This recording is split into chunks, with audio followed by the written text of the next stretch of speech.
एक KGF movie है और एक का नाम है पुष्पा, दोनों फेमस मूवी थी। ठीक है, इनका लास्ट तक मैं बताऊंगा कि ये मूवी की जो पटकथा लिखी गई है वो किन पठारों से संबंधित है और क्या इंपॉर्टेंट था वहाँ से, जहाँ से इनकी पूरी पटकथाएं जो है तो लिखी गई और बहुत ज़्यादा चर्चित रही। कि छोटा नागपुर के पठार की सबसे ऊंची चोटी पूछी जाती है अधिकतर पेपरों में, तो छोटा नागपुर के पठार की सबसे ऊंची चोटी का नाम है पारसनाथ की चोटी। कि भारत का रूल प्रदेश किसे कहा जाता है, छोटा नागपुर के पठार कहा जाता है। कि भारत का पिट्सबर्ग किसे कहा जाता है, तो जमशेदपुर को कहा जाता है। नमस्कार दोस्तों, एक बार फिर से स्वागत है आपका हरीश एकेडमी में। देखिए, अपने जो पुराने वीडियो जो थे उसमें पूर्वी घाट, पश्चिमी घाट, ठीक है, इन सब की चर्चा अपन कर चुके हैं। आज का अपना टॉपिक पठार से है। देखो, पठारों को मैं एक ही बार में पूरे पठार क्लियर नहीं कर रहा हूँ कि पूरे एक ही बार में पूरे पठार ऐसे आपको जल्दी जल्दी बता दिए जाए और समझ में भी ना आए और चीज़ें अच्छी तरीके से ना हो सके। मेरी कोशिश क्या है, मैं वीडियो में आपको बता चुका हूं कि मेरी कोशिश ये है कि जितना भी पढ़ेंगे, यदि वहां से क्वेश्चन पेपर में पूछ लिया तो ये है कि आपका समय बर्बाद नहीं जाएगा। आपने यदि पूरा वीडियो देख रखा है, वहां से क्वेश्चन आया है तो इस वीडियो से ही क्वेश्चन जरूर होगा उसमें। और पूरी कोशिश ये है कि जितने यहाँ पर इंपॉर्टेंट फैक्ट या पेपरों में आए हुए जो क्वेश्चन रहते हैं वही मैं यहाँ पर लिख करके रखता हूँ, ठीक है, और उन्हीं को समझाने की कोशिश करते हैं। क्योंकि अपन को इतना ज़्यादा नहीं पढ़ना है कि जहाँ से क्वेश्चन आए भी ना हो और आने की संभावना हो फिर भी इनका नॉलेज लेते रहें। कोशिश ये है कि एग्जाम के लिए अपन तैयारी करें तो अभी उतना ही पढ़ना है जितने में अपना एग्जाम क्लियर हो सके। चलिए शुरुआत करते हैं। आज का टॉपिक में अपना क्या है, केवल 2 पठार मैंने लेकर के रखे हैं। पहले का नाम है छोटा नागपुर का पठार और दूसरे पठार का नाम है अपना कर्नाटक का पठार। 2 पठारों की अपन पूरी जानकारी लेंगे। देखो, एक जानकारी इनकी क्या होती है कि छोटा नागपुर का पठार कहाँ स्थित है, अपन ने टिक कर दिया झारखंड में स्थित है। ठीक है, कर्नाटक का पठार बेसिक लोग यही बता, कर्नाटक पठार कहाँ स्थित है, कर्नाटक में स्थित है और यहाँ पर लोहे और सोने की खदानें हैं, इतनी जानकारी। लेकिन ये क्या है, इसमें पठार से संबंधित इर्द गिर्द जो भी चीजें हैं बहुत सारे फैक्टों के ऊपर चर्चा करेंगे। तो चलिए सबसे पहले शुरू करेंगे अपन झारखंड के यहाँ पर जो स्थित है छोटा नागपुर का पठार। देखिए, यदि छोटा नागपुर के पठार की बात करें, और देखो छोटा नागपुर के पठार की, यदि छोटा नागपुर के पठार को भारत का रूर भी कहा जाता है खनिज संपदा की दृष्टि से। और 2 मूवी का नाम भी मैं अभी आपको यहाँ पर समझाऊंगा कौन कौन सी कहाँ से बनी है। ये पठारों से ही संबंधित है। एक केजीएफ मूवी है और एक का नाम है पुष्पा, दोनों फेमस मूवी थी। ठीक है, इनका लास्ट तक मैं बताऊंगा कि ये मूवी की जो पटकथा लिखी गई है वो किन पठारों से संबंधित है और क्या इंपॉर्टेंट था वहां से, जहां से इनकी पूरी पटकथाएं जो है तो लिखी गई और बहुत ज्यादा चर्चित रही। ठीक है, तो सबसे ज़्यादा चर्चित और इम्पोर्टेंट पठार अपना कर्नाटक का पठार है और खनिज की दृष्टि से देखा जाए तो अपना झारखंड का पठार इंपॉर्टेंट है। ठीक है, तो चलिए शुरुआत करते हैं। तो देखो, जो छोटा नागपुर का पठार है अपना वो झारखंड में स्थित है। तो पहला फैक्ट तो ये हो गया, झारखंड में स्थित है। दूसरा इसकी इंपॉर्टेंट बात क्या है कि जो छोटा नागपुर का पठार है ना, ये जो दक्खन का पठार यहाँ स्थित है, उसके बाद भारत का सबसे बड़ा दूसरा पठार है। पहला पॉइंट क्या हो जाएगा इसका, लिख लेते हैं, सबसे बड़ा दूसरा पठार।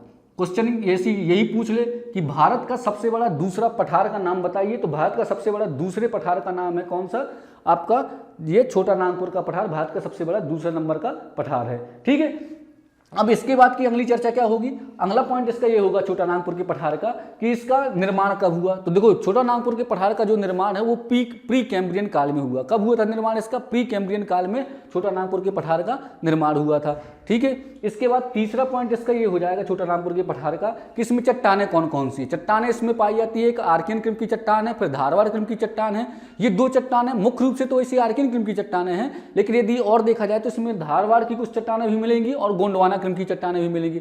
देखो, यदि मेरा शुरुआत से वीडियो देखते चले आ रहे हो तो आपको गोंडवाना क्रम की चट्टान का मैंने जैसे ही नाम लिया तो आपको ये पता होना चाहिए कि यदि गोंडवाना क्रम की चट्टान है तो यहाँ पर 99% क्या है, कोयला का उत्पादन जरूर होता होगा। ठीक है, तो आर्कियन, गोंडवाना और कौन सी अपनी धारवाड़ क्रम की 3 प्रकार की चट्टानें यहाँ पाई जाती है। अब अगला फैक्ट देखो, अभी अगला फैक्ट इतना इंपॉर्टेंट है इसका कि छोटा नागपुर के पठार की सबसे ऊंची चोटी पूछी जाती है अधिकतर पेपरों में। तो छोटा नागपुर के पठार की सबसे ऊंची चोटी का नाम है पारसनाथ की चोटी। क्या नाम है, पारसनाथ। पारसनाथ की जो चोटी है वो छोटा नागपुर के पठार की सबसे ऊंची चोटी की सबसे ऊंची चोटी जो कौन सी है, पारसनाथ की चोटी है। इसकी ऊंचाई कितनी है, 1366 मीटर। 1366 मीटर की ऊंचाई है पारसनाथ की चोटी की, 1366 मीटर की ऊंचाई है। अच्छा, अब इसके बाद इसमें एक क्वेश्चन अधिकतर पेपरों में आपने देखा होगा कि अब आजकल क्वेश्चन का ट्रेंड थोड़ा बदल रहा है। क्वेश्चन इस तरीके से पूछता है कि इनमें से कौन सी नदी किस पठार से होकर के गुजरी है। बहुत सिंपल सा क्वेश्चन है, लेकिन थोड़ा डीपली क्वेश्चन है कि अभी तक नदियों का उद्गम स्थल और उसका मुहाना, ये 2 चीजें पूछते थे। अब ये पूछते हैं कि इस पठार से कौन सी नदी होकर गुजरती है। देखो, जब छोटा नागपुर के पठार की बात है तो 3-4 नदियों के नाम याद रखने हैं। देखो, 3-4 नदियों का नाम मैं आपको बता रहा हूँ। पहला नाम है स्वर्ण रेखा। कौन सी नदी है, स्वर्ण रेखा नदी का नाम याद रखना है। दूसरा है, दूसरी नदी है बैतरणी, बैतरणी नदी का नाम याद रखना है। तीसरी है आपकी दामोदर, दामोदर नदी का नाम याद रखना है। और दामोदर के बाद जो अपनी चौथी नदी है, चौथी नदी है अपनी ब्राह्मणी। ये कौन सी है? ब्राह्मणी नदी है। ये 4 नदियों का नाम याद रखने हैं। कौन कौन सी है? स्वर्ण रेखा हो गई, बैतरणी हो गई, और बैतरणी के बाद दामोदर हो गई, दामोदर के बाद ब्राह्मणी हो गई। 4 नदियां बिल्कुल याद रखो। छोटा नागपुर का पठार जैसे ही नाम याद आपको आए, 4 नदियां भी याद आनी चाहिए। कौन कौन सी हैं आपकी? स्वर्ण रेखा है, बैतरणी है, दामोदर है, और कौन सी है? ब्राह्मणी। ये 4 नदियां आपको क्या रखनी है? याद रखनी है। अच्छा, जो सबसे पहले शुरुआत में ही मैंने आपको एक क्वेश्चन बताया था कि भारत का रूर इसे कहा जाता है। क्या कहा जाता है छोटा नागपुर के पठार को? भारत का रूर कहा जाता है। क्यों रूर कहा जाता है? क्योंकि खनिज संपदा की दृष्टि से ये बहुत ही संपन्न है, इस कारण से इसको एक खिताब प्राप्त हुआ है जो इसको क्या बोला जाता है? भारत का रूर। जैसे एक अगला पॉइंट आएगा इसका और इम्पोर्टेंट, अगला पॉइंट ये आएगा कि आपको एक शहर का नाम झारखंड के याद रखना है जिसका नाम है जमशेदपुर। क्या नाम है? जमशेदपुर। देखो जमशेदपुर शहर जो है ना, यहाँ पर सबसे अधिक मात्रा में लोहे का उत्पादन होता है। क्यों? छोटा नागपुर के पठार का क्षेत्र ही है, तो जमशेदपुर में भारत की सबसे अधिक मात्रा में लोहे का उत्पादन जमशेदपुर में होता है। ठीक है, जमशेदपुर को वैसे यदि आर्थिक भाषा में इसका नाम जो है तो इसको स्टील सिटी भी कहा जाता है। क्या कहा जाता है इसको? स्टील सिटी, स्टील सिटी के नाम से जाना जाता है। देखो स्टील सिटी को इंग्लिश में या अपन स्टील सिटी का एक और नाम फेमस होता है, जहाँ पर जो भी क्षेत्र जिस भी देश का स्टील सिटी में मतलब सर्वाधिक मात्रा में संपन्न होता है उसको कहा जाता है पिट्सबर्ग। पिट्सबर्ग, पिट्सबर्ग एक देश है, मतलब एक जगह है वर्ल्ड में जहां पर क्या है सबसे अधिक मात्रा में लोहे का उत्पादन यानी कि स्टील का उत्पादन होता है, तो इसको क्या कहा जाता है? पिट्सबर्ग की संज्ञा भी दी जाती है। तो भारत का पिट्सबर्ग किसे कहा जाता है? जमशेदपुर को कहा जाता है। क्यों कहा जाता है? क्योंकि जमशेदपुर में लोहे की अधिक मात्रा में खदान है और इसको लोहा है तो स्टील भी उत्पन्न होता है, तो स्टील सिटी के नाम से भी जमशेदपुर को अपन क्या करते हैं? जानते हैं। तो ये हो गई अपनी झारखंड में जो छोटा नागपुर पठार है उससे संबंधित चीजें। ठीक है, अब चलिए इसको एक बार जल्दी से रिवाइज कर लेते हैं। तो रिवाइज क्या करना है? सबसे पहले कि छोटा नागपुर का पठार कहाँ स्थित है? झारखंड में स्थित है। दूसरा पॉइंट इसका क्या है? दक्कन के पठार के बाद दूसरा सबसे बड़ा पठार का नाम बताइए, तो कौन सा हो जाएगा? अपना छोटा नागपुर का पठार हो जाएगा। तीसरा क्वेश्चन क्या हो जाएगा? इसका निर्माण कब हुआ? निर्माण इसका हुआ प्री कैम्ब्रियन काल में इसका निर्माण हुआ। चौथा क्वेश्चन क्या हो जाएगा? छोटा नागपुर के पठार की सबसे ऊंची चोटी का नाम, तो पार्श्वनाथ की चोटी हो जाएगी सबसे ऊंची चोटी।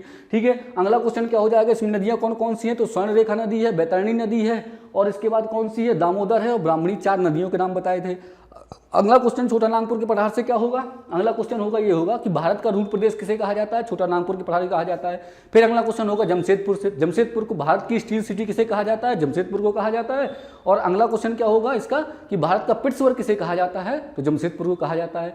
छोटा नागपुर के पठार में अयस्क कौन कौन से है? लौह अयस्क, ठीक है, जो लौह अयस्क इसमें क्या है उनका उत्पादन और कोयला भी यहाँ पर उत्पन्न होता है। ठीक है, ये हो गया अपना छोटा नागपुर का पठार। तो एक सेगमेंट अपना हो गया छोटा नागपुर के पठार का। अब जो सबसे इंपॉर्टेंट पठार जो आज का है वो है कर्नाटक का पठार। देखो कर्नाटक के पठार में क्या है कि सबसे पहले इस कर्नाटक के पठार के ऊपर ये समझते हैं इसका निर्माण भी प्री कैम्ब्रियन काल में ही हुआ था। केवल ये चीज याद करनी है। ठीक है, कब हुआ था? प्री कैम्ब्रियन काल में कर्नाटक के पठार का भी निर्माण हुआ था। ठीक है, देखो लोहा तो वहां भी पाया जाता है, लोहा अधिक मात्रा में। कर्नाटक के पठार फेमस इस नाम से है क्योंकि वहां पर सोना की मात्रा सबसे अधिक मात्रा में, सोना का उत्पादन जो है तो कर्नाटक के पठार में ही किया जाता है। जैसे अपने पन्ना में क्या होता है? अधिक मात्रा में हीरा, तो पन्ना फेमस किस रूप से है? हीरा के रूप से फेमस है। वैसे कर्नाटक का पठार यदि आर्थिक दृष्टि से फेमस की बात की जाए तो सोना का उत्पादन अधिक मात्रा में होता है, इस कारण से वो फेमस है। चलिए बहरहाल एक एक पॉइंट इस कर्नाटक के पठार के देखते हैं। देखो कर्नाटक के पठार का जब निर्माण कब हुआ? कर्नाटक के पठार का निर्माण हुआ प्री कैम्ब्रियन काल में इसका निर्माण हुआ। दूसरी बात, इसमें चट्टानें कर्नाटक के पठार में कौन सी हैं? तो कर्नाटक के पठार में जो चट्टानें हैं वो है आर्कियन क्रम की चट्टानें हैं और धारवाड़ क्रम की चट्टानें हैं। ठीक है, इनको केवल सुनना है। कौन सी चट्टानें हैं? आर्कियन क्रम की चट्टानें हैं और धारवाड़ क्रम की चट्टानें हैं। अगला, इसमें खनिज क्या पाया जाता है? लोह अयस्क और सोना, 2 खनिज इसमें अधिक मात्रा में पाए जाते हैं। अच्छा, अब यदि कर्नाटक के पठार की उच्चतम चोटी की बात करें तो कहीं कहीं आपको लिखी मिलेगी कुद्रेमुख।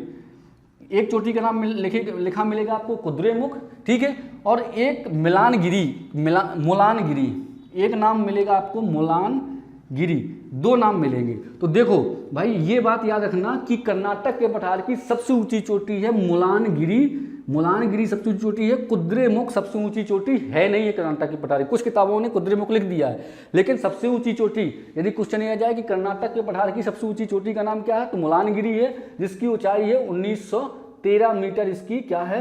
ऊंचाई है मोलानगिरी की, कर्नाटक के पठार की सबसे ऊंची चोटी है। ठीक है, कुद्रेमुख कर्नाटक के पठार में एक खदान के रूप में भी फेमस है, वो आगे चर्चा करेंगे। अब चलिए इसके बाद आगे देखते हैं। देखो कर्नाटक के पठार में जो वन की यदि बात करें तो देखो अधिकतर जो पठार अपन ने वर्ल्ड के पढ़े और जो पठार पढ़ेंगे अपन तो वहाँ पर पर्णपाती वन ही मिलेंगे, क्योंकि वहाँ पर क्या है कि अच्छी खासी जमीन भी नहीं होती और अधिक मात्रा में यहाँ पर पेड़ पौधे उतने नहीं हो पाते। लेकिन कर्नाटक के पठार की विशेषता ये है कि वहाँ पर सदा हरित वन पाए जाते हैं। सदा हरित वन कैसे पाए जाते हैं, क्योंकि ये क्या है, पश्चिमी घाट है। अभी ये पिछला वीडियो देख लीजिए, मैंने बताया था। तो जो मानसून सबसे पहले यहीं पर बरसात करता है, तो पूरे बाद में पूरे देश में होती है। जब लौटता हुआ मानसून आता है तो वो भी इसी क्षेत्र में, पूर्वी घाट के क्षेत्र में बरसात होती है, तो यही क्षेत्र लग जाता है। ठीक है, तो यहाँ पर कौन से वन पाए जाते हैं, सदाहरित वन पाए जाते हैं कर्नाटक के पठार में। अच्छा, अब सदाहरित वन हो गए। और कर्नाटक के पठार में क्या है, एक विशेषता है चंदन जो लकड़ी है वो सबसे अधिक मात्रा में पाई जाती है कर्नाटक के पठार में। तो जो अपनी ये पुष्पा मूवी है ना, पुष्पा जो मूवी बनी है वो कर्नाटक के पठार से ही संबंधित है। जो राइटर है वो यहीं का होगा। उसने यहाँ की चंदन की लकड़ी की तस्करी देखी कि तस्करी भी होती है, उसी के परिप्रेक्ष्य में या उसी की पटकथा इसने तैयार कर दी। ठीक है, तो चंदन लकड़ी की अधिकता सबसे ज्यादा मात्रा में कहाँ पाई जाती है, कर्नाटक के पठार में पाई जाती है। तो ये मूवी जो है तो इसी संबंधित है। अच्छा, जब मूवी का नाम लिया तो एक मूवी और नाम याद आ गया जो सब कोई जानता है, सबको नाम इसने सुना होगा। एक मूवी का नाम है KGF। क्या नाम है, KGF, सब लोगों ने देखी होगी। इसका फुल फॉर्म क्या होता है, K का मतलब है कोलार, G का मतलब है गोल्ड और F का मतलब है फील्ड। ये भाई ऐसा नहीं कि मूवी की दृष्टि से, ये एग्जाम में भी क्वेश्चन आ सकता है कि KGF का फुल फॉर्म क्या है, ना कि मूवी के सेंस में। क्योंकि कोलार गोल्ड फील्ड के नाम से एक खदान है, अभी भी है खदान, कर्नाटक में फेमस खदान है कोलार गोल्ड फील्ड। यहाँ पर क्या होता है, सबसे अधिक मात्रा में सोने का उत्पादन किया जाता है कोलार गोल्ड फील्ड में। उसी की कहानी की पटकथा लिख करके और अब मूवी बनी KGF। ठीक है, तो कोलार गोल्ड फील्ड कहाँ स्थित है, कर्नाटक के पठार में स्थित है। ठीक है, और ये कहाँ है, कर्नाटक। अच्छा, एक और है भोलार गोल्ड फील्ड करके भी एक यहाँ खदान है। ठीक है, एक खदान कौन सी है, भोलाट है, वैसी नाम उसका भोलाट है। भोलाट गोल्ड फील्ड करके भी खदान है एक यहाँ पर, उसमें भी क्या होता है, भोलाट गोल्ड फील्ड में भी ये सोने का उत्पादन किया जाता है। ठीक है, तो KGF का फुल फॉर्म क्या होगा, कोलार गोल्ड फील्ड, इसी के नाम पर पे इसी की पटकथा लिखी गई है और मूवी बनाई गई है। ठीक है, तो ये हो गई दो खदानें हो गई सोने की, एक हो गई भोलाट गोल्ड फील्ड और एक हो गई कोलार गोल्ड फील्ड। अब इसके आगे देखते हैं। देखो नदियों की यदि बात करें तो देखो कर्नाटक के पठार से 3-4 नदियाँ याद रखनी है। वो नदियाँ हमेशा आपको हर जगह मिलेगी। नदियाँ कौन कौन सी है, एक का नाम है कृष्णा, एक का नाम है तुंगभद्रा। नदियों के नाम क्या, कृष्णा, तुंगभद्रा, कावेरी, शरावती, बरही।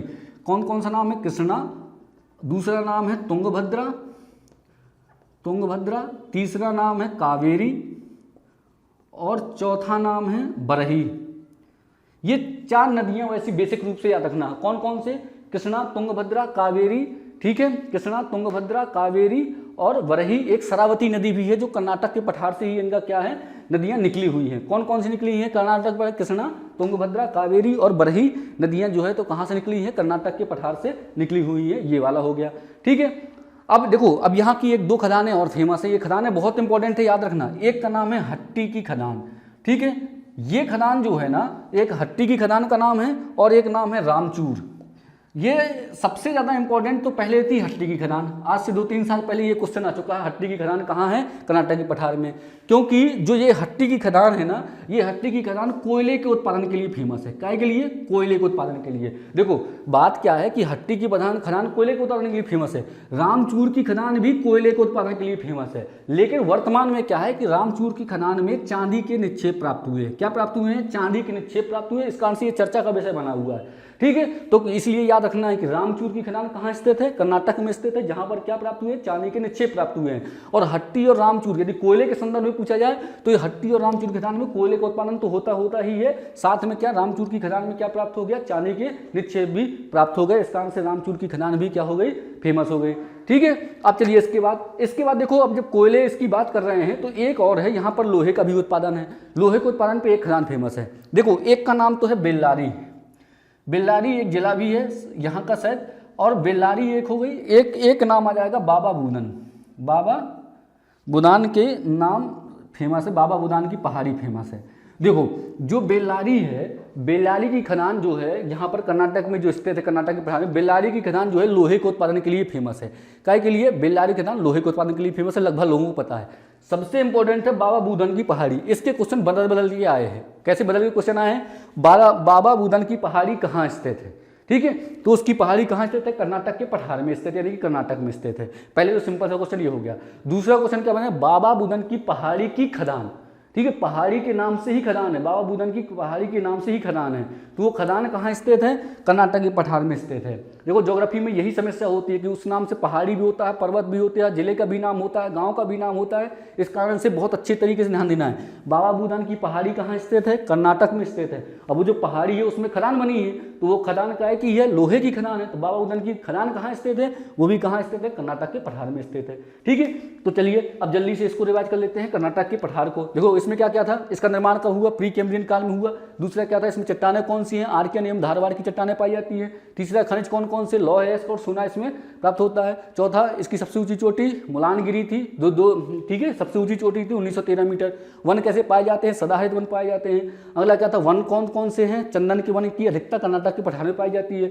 फिर नदियां कौन सी? कृष्णा, तुंगभद्रा, कावेरी, ठीक है, और शरावती, बरही, ये नदियां हैं। जलप्रपात नहीं बताया। जलप्रपात कौन कौन से? इसमें कुंचिकल जलप्रपात कर्नाटक के पठार में है। शरावती जलप्रपात, जोग जलप्रपात, ये सब जलप्रपात भी कहाँ है? कर्नाटक के पठार में है।